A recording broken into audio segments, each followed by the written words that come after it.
Hi and hello everyone. Welcome back to YouTube channel Maths Classes by Sandeep. इस channel पर सबका स्वागत है। आज हम exercise 2.2 of chapter 2 polynomials class 10 इसको हम सॉल्व करेंगे। अब देखिए, इससे अपने पिछले वीडियो के अंदर हमने देखा था ग्राफ ऑफ क्वाड्रेटिक पॉलिनोमियल और कुछ अलग भी, जिसके अंदर की जो वेव होती थी या लाइन होती थी वो कितने टाइम एक्स एक्सिस को टच कर रही है उतने उसके सॉल्यूशंस होते थे। अब यहाँ पर इस एक्सरसाइज के अंदर हम देखेंगे relationship between zeros and coefficients.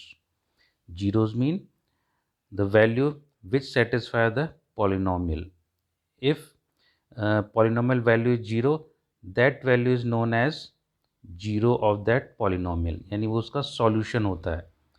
ऐसे कॉफिशेंट कॉफिशेंट होते हैं उस वेरिएबल के मल्टीपल, यानी जिस नंबर से उसको मल्टीप्लाई करते हैं हम, जिस भी नंबर से, चाहे वो माइनस हो, चाहे प्लस हो, चाहे रैशनल नंबर हो, जिस भी नंबर से हम उसको मल्टीप्लाई करते हैं वो कहलाता है उसका कॉफिशेंट। जैसे हमारे यहाँ पर पहला एक एग्जांपल है 2x² + 3x - 2/5। इसके अंदर एक्स स्क्वायर मल्टीप्लाई हो रहा है 2 से, तो यानी 2 कॉफिशेंट है एक्स स्क्वायर का, और वहाँ पर 3 मल्टीप्लाई हो रहा है एक्स से, तो यानी 3 कॉफिशेंट है एक्स का। अब हम बात करते हैं एक पॉलिनोमियल की 2x² - 8x + 6। इसको हम स्प्लिटिंग मेथड से फैक्टराइज करेंगे तो हमारे पास आता है 2 × x - 3 × x - 1, यानी x - 3 = 0, यानी x = 3। तो ये वैल्यू जब हम पॉलिनोमियल में रखेंगे तो उसकी वैल्यू आएगी 0। इसका मतलब इसके जीरोज़ हुए, एक तो 3 और दूसरा x - 1 = 0, यानी x = 1। यानी 1 एंड 3 ये दोनों हुए इसके जीरोज़, यानी इसके सॉल्यूशंस। अब हम बात करते हैं रिलेशनशिप की। जैसे हम करते हैं सम ऑफ इट जीरोज, यानी इन सॉल्यूशन का सम 1 + 3 दैट इज इक्वल्स टू 4। और फिर हम देखते हैं अपने पॉलिनोमियल पर। अब देखिए, पॉलिनोमियल का coefficient of x that is -8 और coefficient of x² that is 2, यानी हमने इन दोनों को डिवाइड करा -8/2।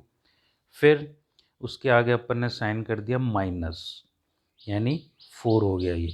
तो इसका मतलब इसमें एक रिलेशनशिप है, वो है sum of it zeros equal to minus of coefficient of x upon coefficient of x²। ऐसे हम करते हैं प्रोडक्ट का। जैसे अब प्रोडक्ट हम इन जीरोज़ का करते हैं तो 1 × 3 3 आएगा, और constant term upon coefficient of x²। Constant term है यहाँ पर 6 और कोफिशिएंट ऑफ x² है 2, यानी 6/2 अगर करा तो वो भी आया 3, यानी ये है equals to product of its zeros. तो ये है हमारा इन दोनों के अंदर रिलेशनशिप। अब जनरली हम बात करते हैं तो यहाँ पर जो सॉल्यूशंस हैं हमारे 1 एंड 3 यानी जीरोज़, इनको हम नाम देते हैं जैसे अल्फ़ा बीटा। तो फिर अल्फ़ा प्लस बीटा होगा और एक प्रोडक्ट होगा अल्फ़ा इंटू बीटा। अब इसमें होती है कि standard form of this quadratic polynomial that is ax² + bx + c where a is not equal to 0। जैसे हमने लीनियर पॉलिनोमियल वो देखा था ax + b where a is not equal to 0। तो इस स्टैंडर्ड फॉर्म के अंदर a और b, यानी ये इसके कोफिशिएंट है x² और x के, तो उसको हम जैसे हमने रिलेशनशिप लगाया था हमने पहले coefficient of x upon coefficient of x², तो वहाँ रख देंगे तो इसकी आ जाएगा अपना value sum of it zero, यानी alpha plus beta equal to -b/a। ऐसे ही प्रोडक्ट ऑफ इट जीरो वो आ जाएगा अपना alpha beta equal to c/a। अब हम बात करते हैं यहाँ पर कुछ सॉल्यूशंस की। जैसे हमारा first question find the zeros of the following quadratic polynomials and verify the relationship between the zeros and the coefficients. यानी यहाँ पर पहला जो पॉलिनोमियल है that is x² - 2x - 8। By splitting method we will factorise this. इसको हम splitting method करेंगे तो अब वो आएगा हमारा polynomial of x equal to x - 4 × x + 2, यानी ये हमारे इसके जीरोज़ हो गए x = 4 एंड x = -2। जहाँ पर कि इसमें हम पॉलिनोमियल के अंदर अगर वैल्यू रखते हैं तो उस पॉलिनोमियल की वैल्यू हो जाएगी 0। अब इस जो हमारे ये हमने करा है इसको जीरोस का 4 एंड -2 इसका सम करेंगे, दैट इज़ 4 + -2 इक्वल्स टू 2। अब हम करते हैं minus of coefficient of x upon coefficient of x square, that is also minus into -2 upon 1 that is equals to 2। यानी यहाँ पर भी दोनों साइड लेफ्ट हैंड साइड और राइट हैंड साइड इक्वल है, यानी हमारा रिलेशनशिप सही हो गया। अब आता है प्रोडक्ट ऑफ इट जीरो, जो आता है अपना 4 इंटू -2 -8। अब आता है उसमें constant term upon coefficient of x square right hand side पर। कांस्टेंट टर्म यहाँ पर है -8 और कोफिशिएंट ऑफ एक्स स्क्वायर है 1, यानी -8 अपॉन 1 इक्वल टू -8। यहाँ भी left hand side equal to right hand side. So we have verified relationship between the zeros and the coefficient. Now in second part polynomial s is 4s square minus 4s plus 1. Here variable is s, so this is polynomial of s. After factorizing it, this is the identity like a minus b whole square, as you studied earlier. आपने पहले पढ़ा भी था, a minus b whole square equal to a square minus 2ab plus b square. तो यहाँ पर यह आया अपना 2s whole square minus 2 into 2s into 1 plus 1 square, that is equal to 2s minus 1 whole square. It mean 2s minus 1, यहाँ पर हम into 2s minus 1 दो बार मल्टीप्लाई कर रहे हैं। सो s इक्वल टू 1/2। तो यहाँ पर ये जीरोज़ हैं, s इक्वल टू 1/2। अब यहाँ पर हम रिलेशनशिप की बात करते हैं। अब सम ऑफ इट जीरो, यानी 1/2 plus 1/2 that is equals to 1। अब minus coefficient of s upon coefficient of s square. अब देखिए कॉफिशेंट ऑफ एस यहाँ पर है -4 and then coefficient of s square that is also 4। So minus into -4 equal to 4/4 equals to 1। यानी यहाँ पर भी लेफ्ट हैंड साइड और right hand side both are equal. Now product of 0 1/2 into 1/2 1/4 and constant term upon coefficient of s square. Constant term is here 1 and coefficient of s square 4, so 1/4. So here also we have verified relationship between the zeros and the coefficients. Now in the next part, in the third polynomial is 6x square minus 7x minus 3. By splitting method, we find it factors 2x minus 3 into 3x plus 1. So zeros are, it means value of x equal to 3/2 and x equal to -1/3. इस value को रखेंगे तो हमारे polynomial की value आएगी 0। अब हम बात करते हैं इनके सम ऑफ इट्स जीरोस की। तो sum of it 0 3/2 plus minus 1/3 that is equals to 7/6। तो ऐसे minus coefficient of x, that is coefficient of x है यहाँ पर -7, तो माइनस इंटू -7 7, और कॉफिशेंट ऑफ एक्स स्क्वायर है 6, तो फिर ये भी हो गया 7/6, यानी left hand side equal to right hand side. After that product of it zero 3/2 into -1/3 that is equals to -1/2। अब इसमें constant term upon coefficient of x square that is -3/6, क्योंकि यहाँ कांस्टेंट टर्म है -3 और कोफिशिएंट ऑफ एक्स स्क्वायर है 6, तो ये भी हो गया -1/2, यानी यहाँ भी left hand side equal to right hand side. So we have verified here also relationship between the zeros and the coefficients. Now in the fourth part polynomial of u in terms of u, it means 4u square plus 8u. So here आप देख रहे हैं यहाँ पर constant term नहीं है, इसका मतलब क्या हुआ, कांस्टेंट टर्म हम यहाँ पर रखेंगे 0। तो इसी तरह से आप इस वीडियो को एंड तक देखते रहना ताकि आपको छोटी छोटी कई बातें अच्छे से पता चल जाएगी, क्योंकि बेसिक कॉन्सेप्ट यही होता है। आपके पास कोई टर्म नहीं है इसका मतलब वो है वहाँ पर 0। तो अब हम इसको फैक्टराइज करते हैं बाय टेकिंग कॉमन मेथड, जो आपने पहले अर्लियर क्लासेस में भी करा था। स्टार्ट में आपने 7th-8th क्लास से लर्न करा था, इसको सीख लिया था। तो 4u कॉमन लिया, then remain here u plus 2, it mean here u value is either 0 and or u equals to -2, यानी यहाँ पर दो वैल्यू है, यहाँ पर 0 है या तो, और या फिर है u की value -2। In that case polynomial value is 0। अब इनका हम सम करते हैं, that is 0 - 2 equal to -2, and then minus coefficient of u upon coefficient of u square.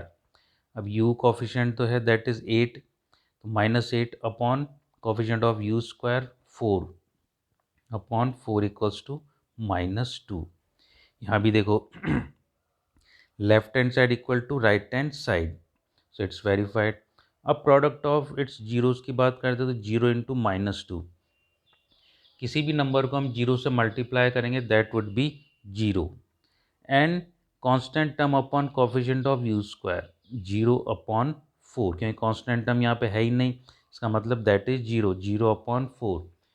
If you are dividing 0 by any number that then coefficient is 0, तब coefficient आता है आपका 0, यानी उसकी वैल्यू होती है हमेशा 0। लेकिन आप 0 मतलब कोई भी नंबर हुआ और उसको अगर 0 से डिवाइड करते हैं तो फिर वो नंबर डिफाइन नहीं होता है। हम सिर्फ यहाँ पर करते हैं 0 को किसी भी नंबर से डिवाइड कर सकते हैं, लेकिन किसी भी नंबर को 0 से नहीं होता है, वो अपना डिफाइन नहीं होता है। तो left hand side also equals to right hand side, so here also we have verified relationship between the zeros and the coefficients. Now in the fifth part t square -15, यहाँ पर देखिए आप t स्क्वायर -15, यानी यहाँ पर जो एक variable है t, उसका वैल्यू यहाँ पर रहेगा आपके 0, क्योंकि वो यहाँ पर है ही नहीं। अब t square -15 that is similar to a square minus b square identity, जो आपने पहले भी पढ़ी थी, equals to a plus b into a minus b. तो अब यहाँ पर देखिए टी स्क्वायर -15 को हमने लिख दिया √15। √15 means half of the power. अब उस हाफ पावर को आप 2 से मल्टीप्लाई करोगे दैट इज इक्वल्स टू 1, तो यानी वापस आ जाएगा 15, इसलिए हम इसको लिखेंगे √15 whole square. Now that using identity a square minus b square equal to a plus b into a minus b, we find it t plus √15 into t minus √15. So t value is equals to minus √15 and √15। तो अब देखिए यहाँ पर हम इन दोनों का सम करते हैं। अब सम करेंगे तो एक प्लस है एक माइनस है, तो ये हो गया आपके 0।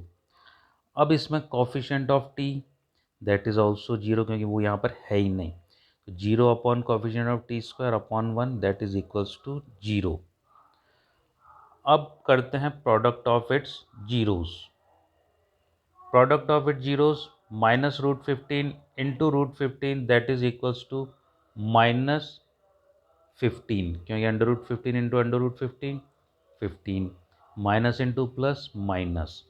अब यहाँ पर कांस्टेंट टर्म है -15 and coefficient of t square that is 1, so -15 upon 1। ये अपना हो गया relationship verify, left hand side equal to right hand side. अब यहाँ पर भी हमने वेरीफाई कर दिया relationship between the zeros and the coefficients. अब हम बात करते हैं नेक्स्ट पार्ट की। Next part 3x square -x -4, यहाँ भी हम इसको फैक्टराइज करेंगे by splitting method, and then 3x -4 into x plus 1 हो गए यहाँ पर फैक्टर्स।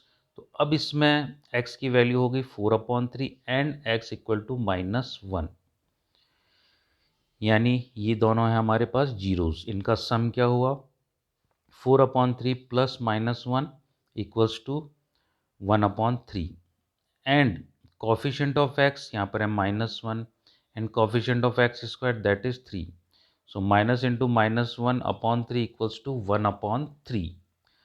अब आते हैं अपन product of its zeros, 4/3 into -1 that is equal to -4/3। अब constant term upon coefficient of x square that is -4/3। यानी यहाँ भी हमारे लेफ्ट हैंड और राइट हैंड साइड दोनों इक्वल हैं। इसका मतलब ये हुआ we have also verified here relationship between the zeros and the coefficients. Now in the next question number 2, find a quadratic polynomial each with the given numbers as the sum and product of its zeros respectively। यानी हमने last question में verify करा था, हमने उसके अंदर relationship बनाए थे दोनों के अंदर, प्रोडक्ट और जीरो उनके सम का और उनके कोफिशिएंट्स का। अब यहाँ पर उसी बेस पर हम बनाएंगे यहाँ पर पॉलिनोमियल। यानी यहाँ पर हमको सम दिया हुआ है और एक हमको प्रोडक्ट दिया है उनके जीरोस का। अब ये सम ऑफ इट जीरोस, वो आपने जो कोफिशिएंट में आता था वो रिलेशनशिप था माइनस बी अपॉन ए। बी है यहाँ पर कोफिशिएंट ऑफ एक्स और ए है coefficient of x square, and that is given in the question. जो इसका सम दे रखा है इक्वल्स टू 1/4। अब यहाँ पर हम ए की वैल्यू को सपोज मान लेते हैं 1, तो उस केस में क्या वैल्यू होगी, इसको पुट कर देते हैं। तो यहाँ पर minus b upon 1 equal to 1/4। तो बी की वैल्यू क्या हो गई, -1/4। ऐसे ही यहाँ पर प्रोडक्ट ऑफ इट जीरो दे रखा है -1, और जो प्रोडक्ट ऑफ इट जीरोस था कोफिशिएंट के अंदर उसका रिलेशनशिप क्या था, सी अपॉन ए। सी यानी कांस्टेंट टर्म और ए यानी coefficient of x square, c upon a that is equals to -1। अब यहाँ भी हम ए को 1 मान लेते हैं, क्योंकि यहाँ पर देखो सम ऑफ जीरो और प्रोडक्ट ऑफ जीरो दोनों में डिवाइडेड बाय ए है, दोनों के अंदर ए है। इसका मतलब उस ए को हम एक वैल्यू मान लेते हैं, सपोज ए इक्वल टू 1। तो अब उस केस में देखिए सी अपॉन 1 इक्वल टू -1, तो सी की वैल्यू क्या हुई, -1। तो ए की वैल्यू 1 हो गई, बी की value -1/4 and c equals to -1। अब हमारे पास standard form of quadratic polynomial is a x square plus b x plus c. अब इसके अंदर देखो ये सारी वैल्यूज़ रख देंगे हम, तो ये हमारा बन गया x square plus -1/4 into x, and c की कांस्टेंट की वैल्यू रख दी हमने, दैट इज़ -1। एलसीएम लेके इसको करा तो ये हो गया 4x square minus x minus 4/4। इसका मतलब जो हमारा क्वाड्रेटिक पॉलिनोमियल है that is 4x square minus x minus 4। अब आते हैं हम सेकंड पार्ट पर। सेकंड पार्ट के अंदर देखिए sum of it zeros is √2 and product is 1/3। तो अब sum of it zeros that is equals to minus b upon a equals to √2, क्योंकि हमें दिया हुआ है ये। अब यहाँ भी हम ए को 1 मान लेते हैं और वैल्यू पुट कर लेते हैं, तो -b/1 इक्वल टू √2, तो b equals to -√2, and then product of its zeros, that is c upon a is given here equals to 1/3. So again suppose a equals to 1, then c upon 1 equal to 1/3, then c equal to 1/3.